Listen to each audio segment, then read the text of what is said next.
everybody, welcome back to Making Stuff with Mrs. Baroody.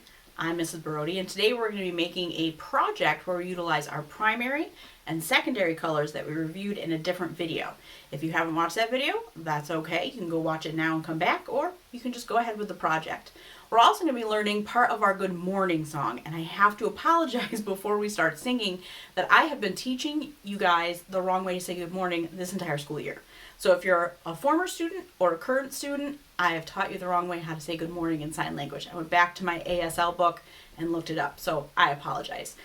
In the last video, we did learn how to say good, where we take our hand and make it nice and flat and put it on our chin and say good. The way we say morning, remember, different than what we've learned. We take our other hand and we make it nice and flat. This is like the ground. And then it sits in our elbow and our other hand acts like the sun coming up in the morning. So we would say good, make sure our hand's nice and flat in our elbow, morning. Okay? So when we sing our song, we sing good morning, I hope you're feeling fine. And then we say good morning to the girls and the boys. And this is how we say girl and boy in sign language. We make a fist with our hand, with our thumb sticking out. We put our thumb on our jaw, and we put it on our jaw and then on our chin, and that's how we say girl in sign language. Want to give it a try? Fist with our thumb, girl. Nice job. Now how we say boy, I always think about it like wearing a hat. My husband's a boy, and he wears hats all the time, and hats have a little brim on it, right? So how we say boy is we make our hand nice and open like this at our forehead, and we close it and move it out away from our head, kind of like we're putting it on the brim of a hat. So boy in sign language looks like that. So girl, boy. All right, so let's try all three of those signs together, and then we're going to move on to our project. And then maybe in our next video, we'll do some of our singing, okay? So like I said before, good morning, and then we say, we hope we're feeling fine, and we say hello to all the girls and the boys. Nice job. So if you want to practice those signs, in the next video, we'll put them together and we'll sing our song, all right? So our project, like I said, has to do with our primary and our secondary colors. Now our primary colors are blue, my favorite, red, and yellow. I don't know if I have any yellow around me. And then our secondary colors, we mix our primary colors together to make. So we make purple by mixing blue and red, and we get purple. We mix blue and yellow and get green. We mix yellow and red and get orange. So our project is going to look something like this. I've made 6 squares and I didn't even use a ruler, right? And I used my primary and secondary colors, and all I did was add a whole bunch of designs to it, but it looks pretty awesome, though, doesn't it? Now we're at our overhead view where you can see my example, and I have some of my supplies here. For this project, you're going to need a piece of paper. It's got to be a rectangle of some kind to help us get our 6 boxes. You're going to need a pencil, and I like having an eraser, always handy, and then some coloring things. You can use crayons, colored pencils, highlighters. If you have outside chalk, why not use that? You could even do this outside and use each square of the sidewalk as a different color and pattern. Then you wouldn't have to worry about folding stuff. How fun is that? So we are going to start with, like I said, a rectangle paper. And we are going to turn it so it's nice and vertical. This first step, everyone should be able to do, even my kindergartners.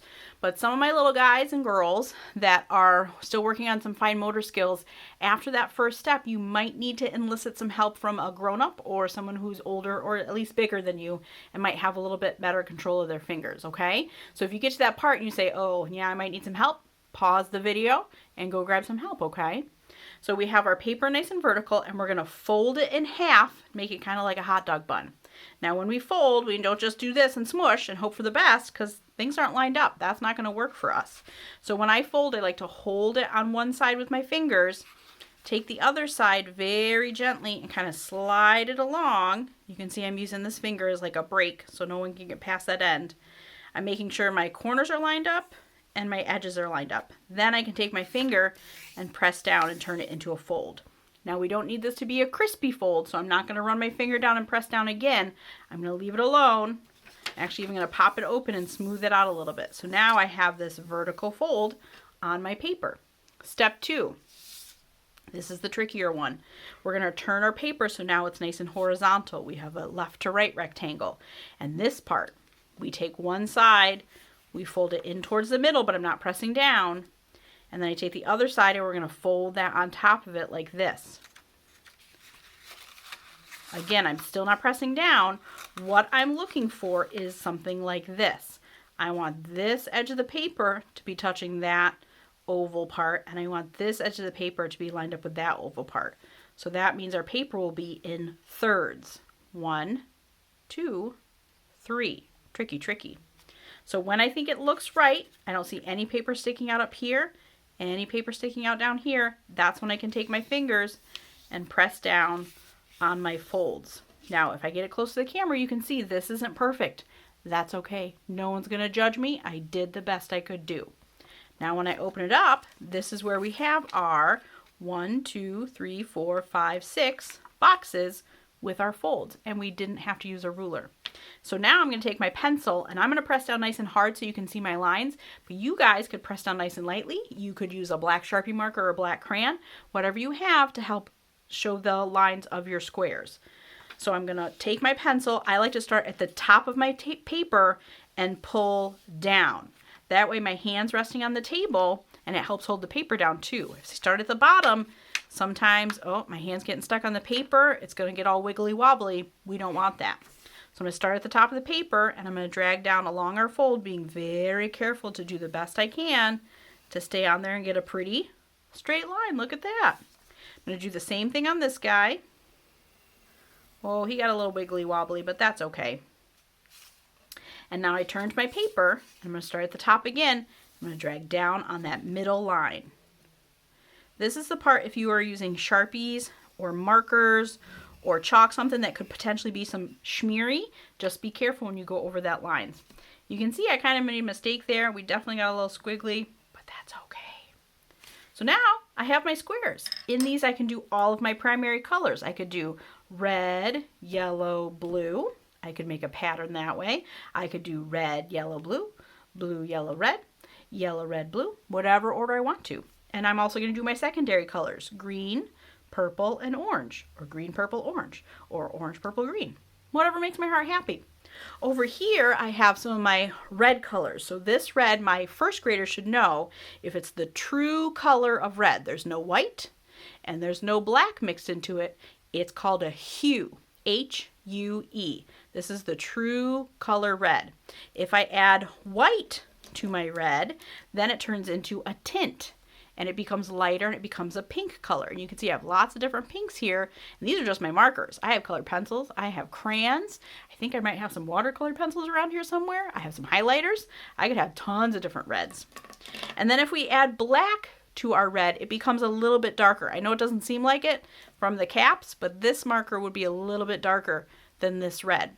So if you look back at my example in my reds, you can see that I have my red hue, my true red color. I have my shade where I added some black to it so it got darker, and I even have some of my tints where I have my lighter pink colors. And on mine, I did some lines, I did stripes, I did a whole bunch of squiggle lines. This looks sort of like a mandala sort of design. This I was going for like a leaf. There's about 3 or 4 different yellows in there. This is just some polka dots. I could come back with my colored pencil and color around these polka dots with a totally different green. Whatever makes your heart happy. But each square can only hold one color. Just one. So this is just red, even though there's a whole bunch in there. This is just orange, even though there's a bunch in there. We have a yellowy orange, we have our true orange, and then we have our tint of our orange, which looks an awful lot like red, doesn't it? So your project this week is to definitely practice on those folds. If it's intimidating and you say, oh, Mrs. Baroody, I don't know if I can do those folds. Well, you know what? Just take a pencil and make six spaces you can work in.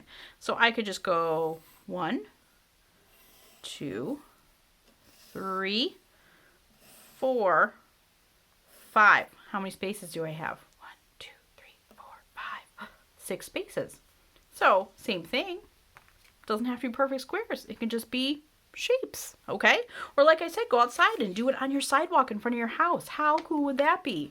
I was going for a walk the other day, and there was somebody outside of their house. On each square of their sidewalk has written a different positive message, which was really nice when I was out for my walk in the morning. It really boosted my spirits.